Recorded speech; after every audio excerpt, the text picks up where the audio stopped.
Let's start with a brief summary. This article, written by Paul Graham in 2023, titled Superlinear Returns, explores the superlinear returns of performance and how they manifest in various fields. Graham discusses how performance increases in a nonlinear way in various areas, from entrepreneurship to science, investments to art, and emphasizes that this is an important concept for understanding the world. He points out two ways that work can increase exponentially, either directly or through learning. Furthermore, he emphasizes that for a job to offer superlinear returns, it has to be exceptionally well done. Graham points out that this kind of work can lead to returns that may initially seem small, but can turn into a great value over time.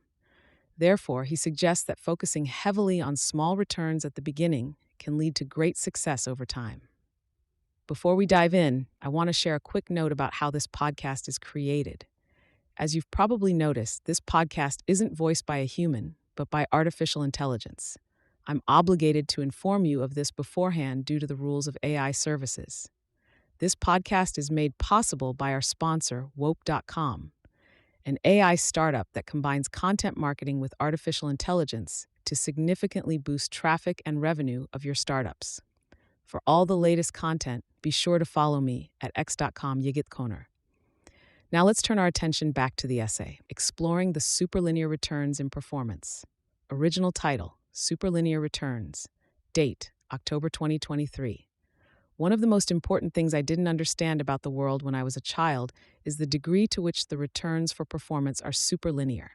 Teachers and coaches implicitly told us the returns were linear. You get out, I heard 1,000 times, what you put in. They meant well, but this is rarely true. If your product is only half as good as your competitors, you don't get half as many customers. You get no customers, and you go out of business. It's obviously true that the returns for performance are superlinear in business.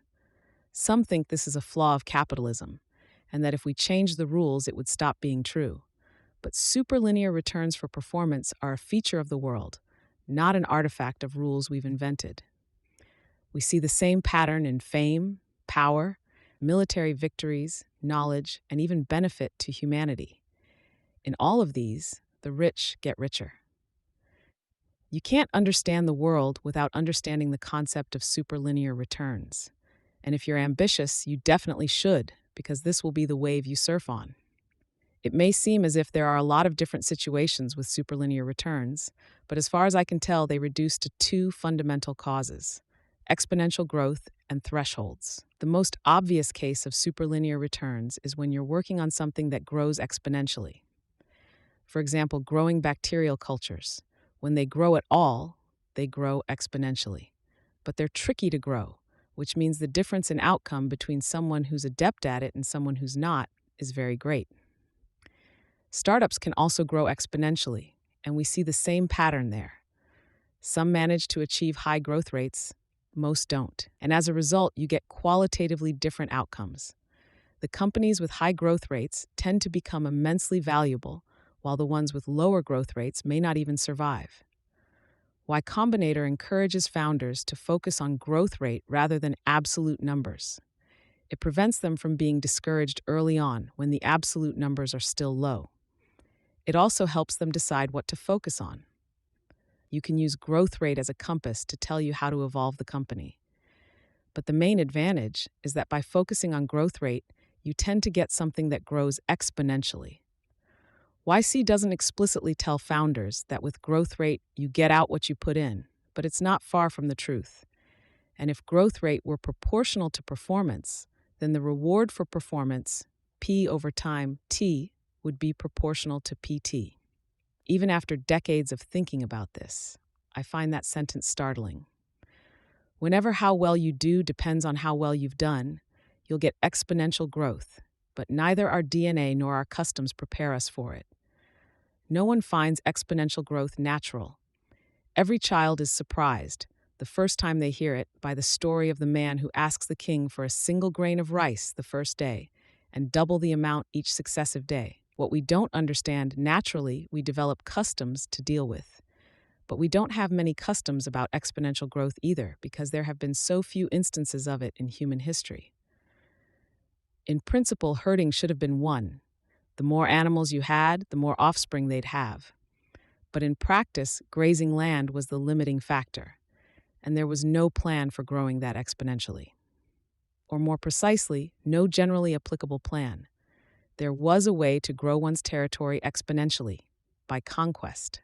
The more territory you control, the more powerful your army becomes, and the easier it is to conquer new territory.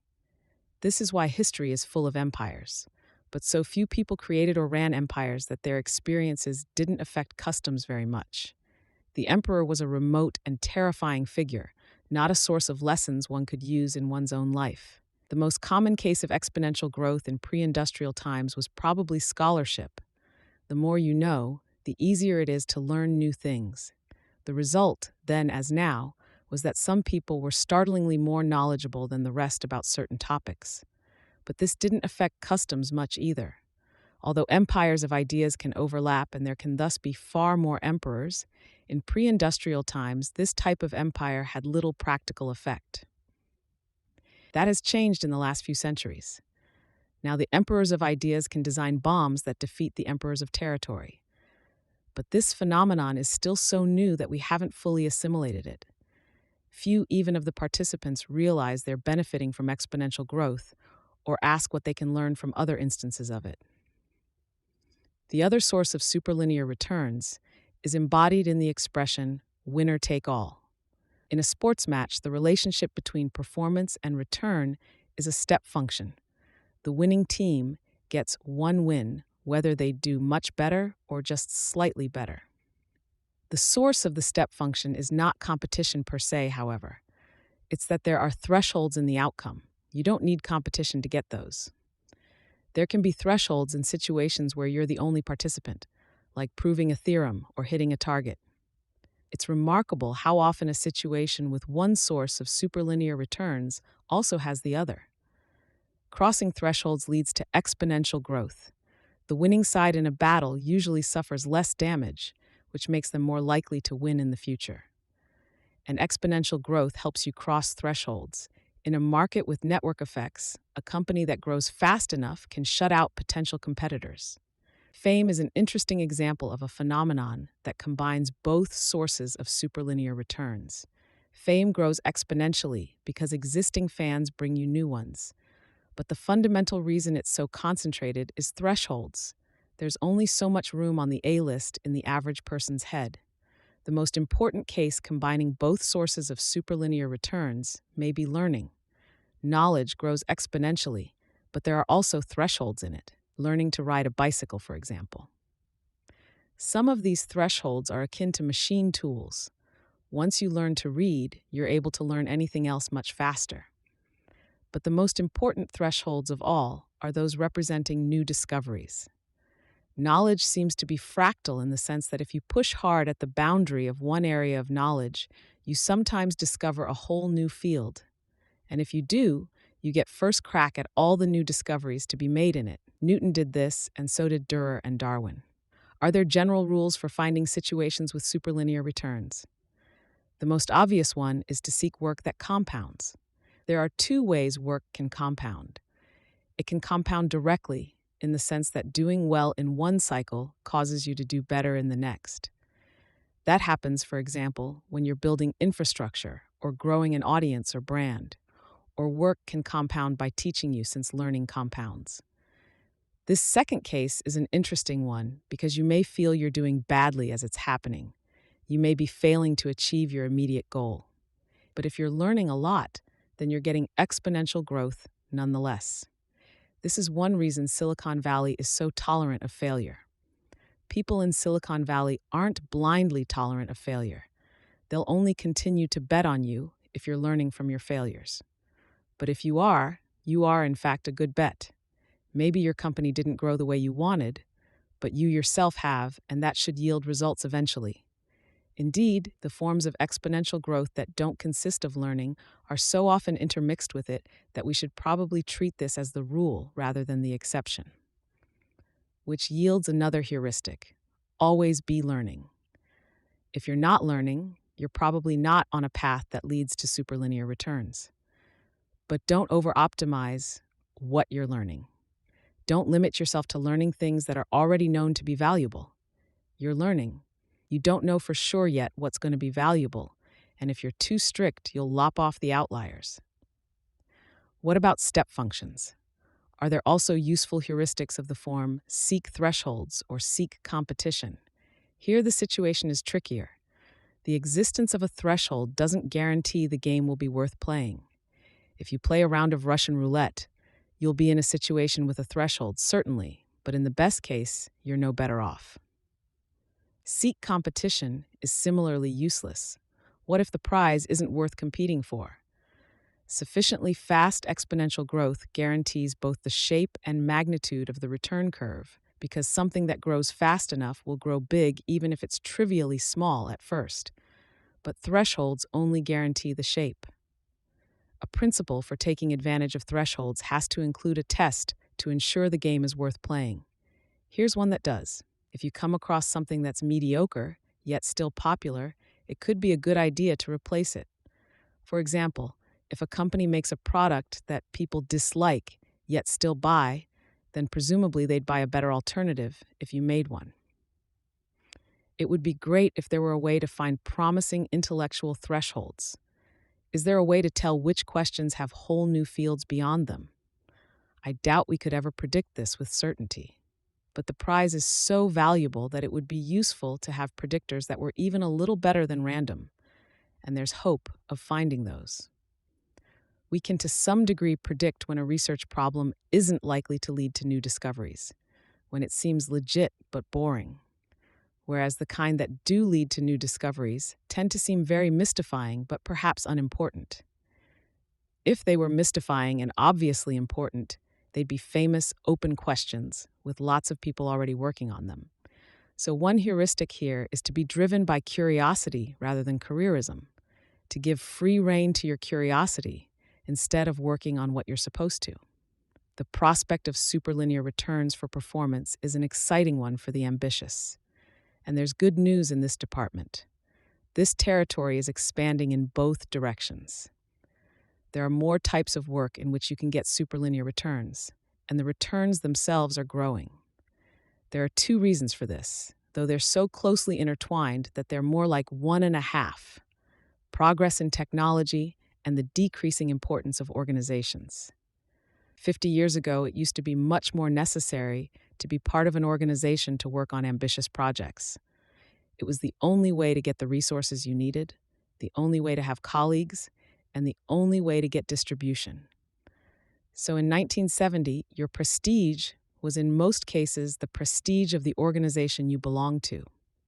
And prestige was an accurate predictor, because if you weren't part of an organization, you weren't likely to achieve much. There were a handful of exceptions, most notably artists and writers who worked alone using inexpensive tools and had their own brands. But even they were at the mercy of organizations for reaching audiences. A world dominated by organizations damped variation in the returns for performance. But this world has eroded significantly just in my lifetime. Now a lot more people can have the freedom that artists and writers had in the 20th century. There are lots of ambitious projects that don't require much initial funding, and lots of new ways to learn, make money, find colleagues, and reach audiences. There's still plenty of the old world left, but the rate of change has been dramatic by historical standards, especially considering what's at stake. It's hard to imagine a more fundamental change than one in the returns for performance. Without the damping effect of institutions, there will be more variation in outcomes, which doesn't imply everyone will be better off. People who do well will do even better, but those who do badly will do worse. That's an important point to bear in mind. Exposing oneself to superlinear returns is not for everyone. Most people will be better off as part of the pool. So who should shoot for superlinear returns? Ambitious people of two types: those who know they're so good that they'll be net ahead in a world with higher variation, and those, particularly the young, who can afford to risk trying it to find out. The switch away from institutions won't simply be an exodus of their current inhabitants. Many of the new winners will be people they'd never have let in. So the resulting democratization of opportunity will be both greater and more authentic than any tame intramural version the institutions themselves might have cooked up. Not everyone is happy about this great unlocking of ambition. It threatens some vested interests and contradicts some ideologies. But if you're an ambitious individual, it's good news for you. How should you take advantage of it? The most obvious way to take advantage of superlinear returns for performance is by doing exceptionally good work. At the far end of the curve, incremental effort is a bargain. All the more so because there's less competition at the far end. And not just for the obvious reason that it's hard to do something exceptionally well, but also because people find the prospects so intimidating that few even try. Which means it's not just a bargain to do exceptional work, but a bargain even to try to. There are many variables that affect how good your work is, and if you want to be an outlier, you need to get nearly all of them right. For example, to do something exceptionally well, you have to be interested in it. Mere diligence is not enough. So in a world with superlinear returns, it's even more valuable to know what you're interested in and to find ways to work on it. It will also be important to choose work that suits your circumstances. For example, if there's a kind of work that inherently requires a huge expenditure of time and energy, it will be increasingly valuable to do it when you're young and don't yet have children. There's a surprising amount of technique to doing great work. It's not just a matter of trying hard. I'm going to take a shot giving a recipe in one paragraph. Choose work you have a natural aptitude for and a deep interest in. Develop a habit of working on your own projects. It doesn't matter what they are, so long as you find them excitingly ambitious. Work as hard as you can without burning out, and this will eventually bring you to one of the frontiers of knowledge. These look smooth from a distance, but up close they're full of gaps. Notice and explore such gaps, and if you're lucky, one will expand into a whole new field. Take as much risk as you can afford. If you're not failing occasionally, you're probably being too conservative. Seek out the best colleagues. Develop good taste and learn from the best examples. Be honest, especially with yourself. Exercise and eat and sleep well and avoid the more dangerous drugs. When in doubt, follow your curiosity. It never lies, and it knows more than you do about what's worth paying attention to. And there is, of course, one other thing you need: to be lucky. Luck is always a factor, but it's even more of a factor when you're working on your own rather than as part of an organization. And though there are some valid aphorisms about luck being where preparedness meets opportunity and so on, there's also a component of true chance that you can't do anything about. The solution is to take multiple shots, which is another reason to start taking risks early. The best example of a field with superlinear returns is probably science.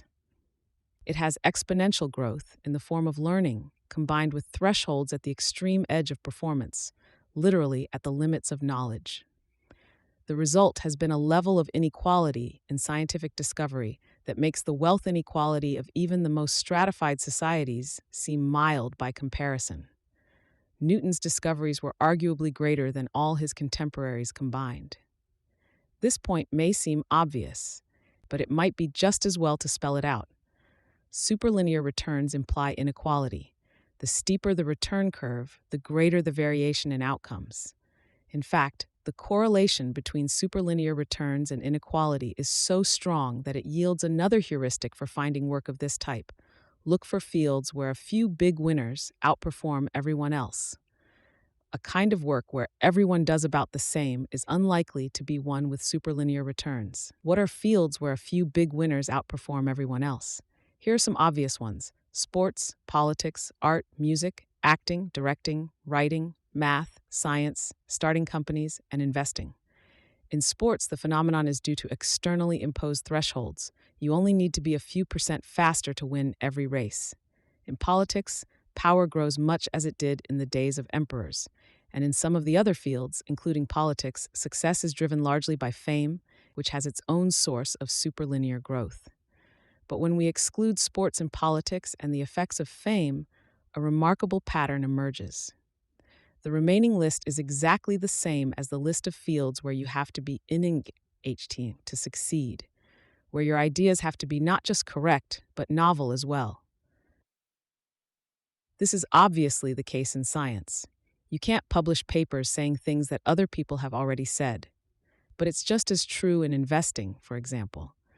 It's only useful to believe that a company will do well if most other investors don't. If everyone else thinks the company will do well, then its stock price will already reflect that, and there's no room to make money.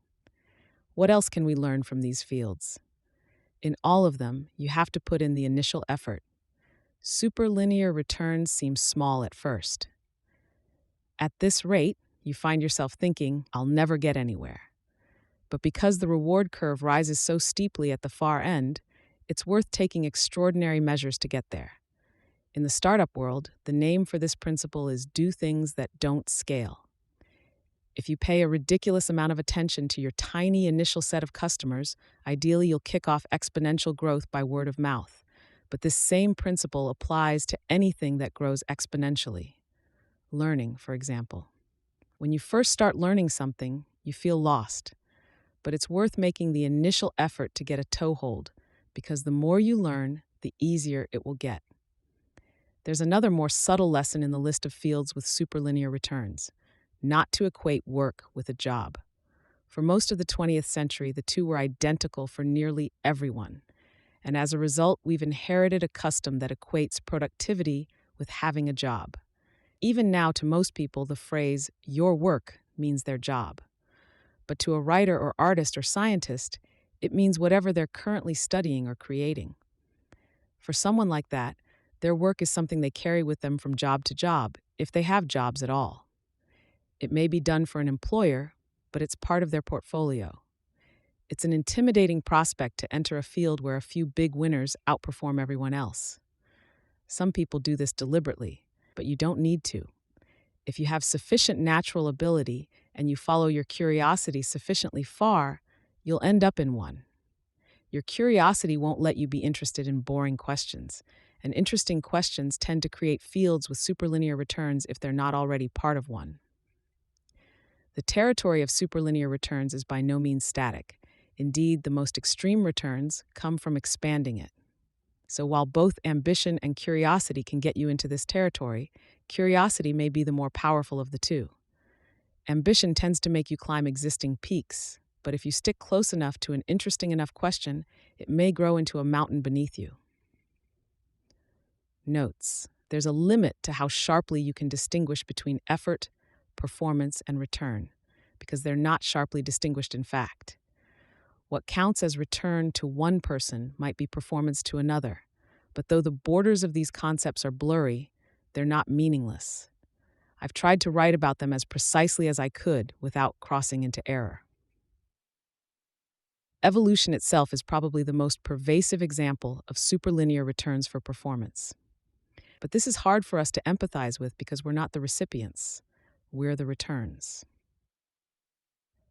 Knowledge did, of course, have a practical effect before the Industrial Revolution. The development of agriculture changed human life completely.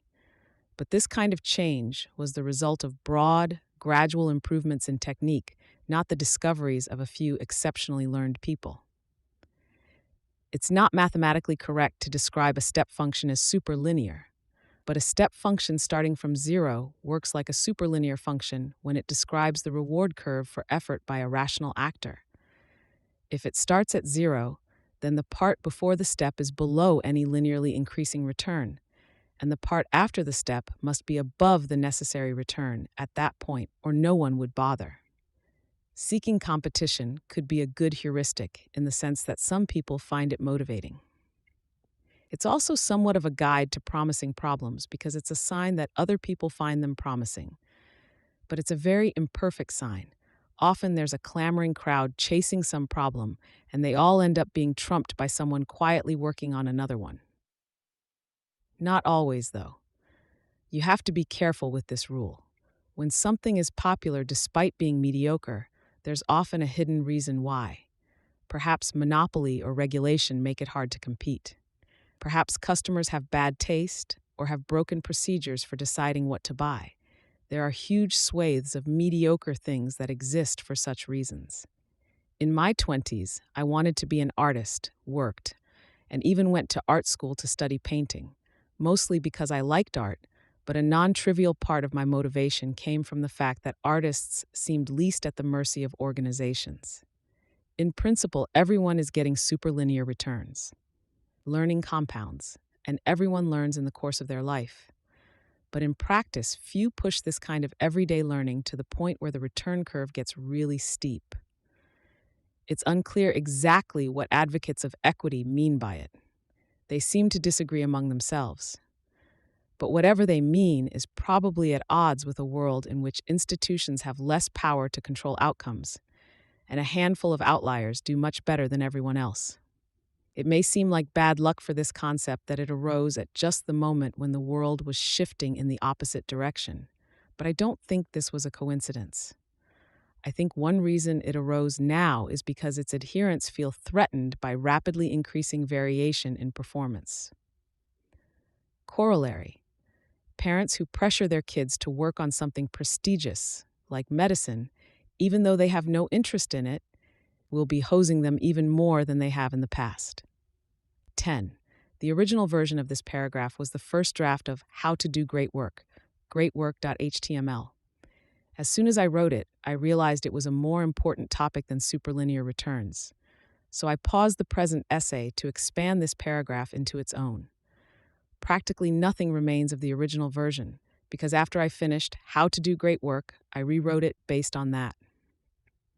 Before the Industrial Revolution, people who got rich usually did it like emperors. Capturing some resource made them more powerful and enabled them to capture more. Now it can be done like a scientist by discovering or building something uniquely valuable. Most people who get rich use a mix of the old and the new ways, but in the most advanced economies, the ratio has shifted dramatically, richnow.html, toward discovery just in the last half-century. It's not surprising that conventional-minded people would dislike inequality if independent-mindedness is one of the biggest drivers of it. But it's not simply that they don't want anyone to have what they can't. The conventional-minded literally can't imagine what it's like to have novel ideas. So the whole phenomenon of great variation in performance seems unnatural to them, and when they encounter it, they assume it must be due to cheating or to some malign external influence. Thanks to Trevor Blackwell, Patrick Collison, Tyler Cowan, Jessica Livingston, Harj Tagar, and Gary Tan for reading drafts of this.